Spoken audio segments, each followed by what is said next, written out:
The loud little handful. So Kyle, when you worked on this, that's an oil painting, correct? Yeah, it's oil on panel. And, Joel down in Mainframe saved my bacon, and I was trying to make the frame myself and kept screwing up. So he finished it off for me. He just opened up this last month and does an amazing job.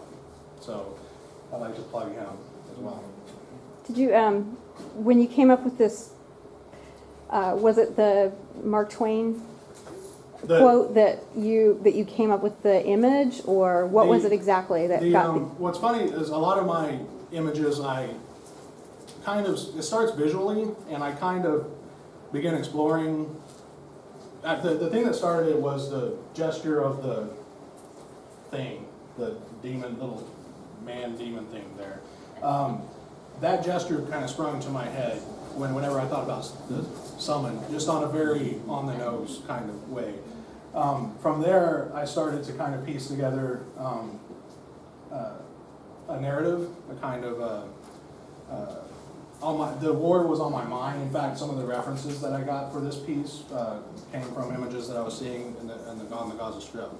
So I really started thinking about that, and then I ran across that weird Sylvester Stallone quote, which made me be like, that's dumb, I don't agree with that. So what do I think about it? And that's kind of where a lot of my work, I love doing like still lifes and academic type work, but anytime that I think about a theme or any kind of message of any kind, I don't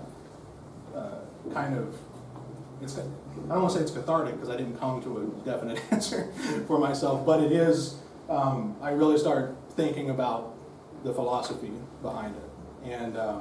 And that, so it starts kind of with a visual idea, and then in the searching, in my research and thoughts and reading about the subject, I came across the Mark Twain quote, and that loud little handful just jumped out at me. So it actually, the name came after the entire piece was actually finished before I finally decided on that. So. Can I hear the Mark Twain quote one more time? Oh yeah.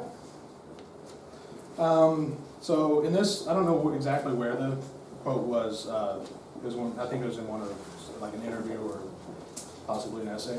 I can see 1,000,000 years ahead, and this rule will never change in so many as half a dozen instances. The loud little handful, as usual, will shout for the war. The pulpit will warily and cautiously object at first. The great, big, dull bulk of the nation will rub its sleepy eyes and try to make out why there should be a war, and will say earnestly and indignantly, "It is unjust and dishonorable, and there is no necessity for it." Then the handful will shout louder.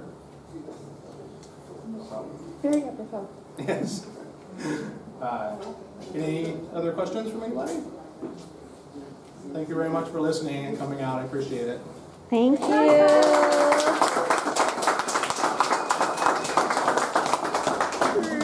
Whoa. Do you want to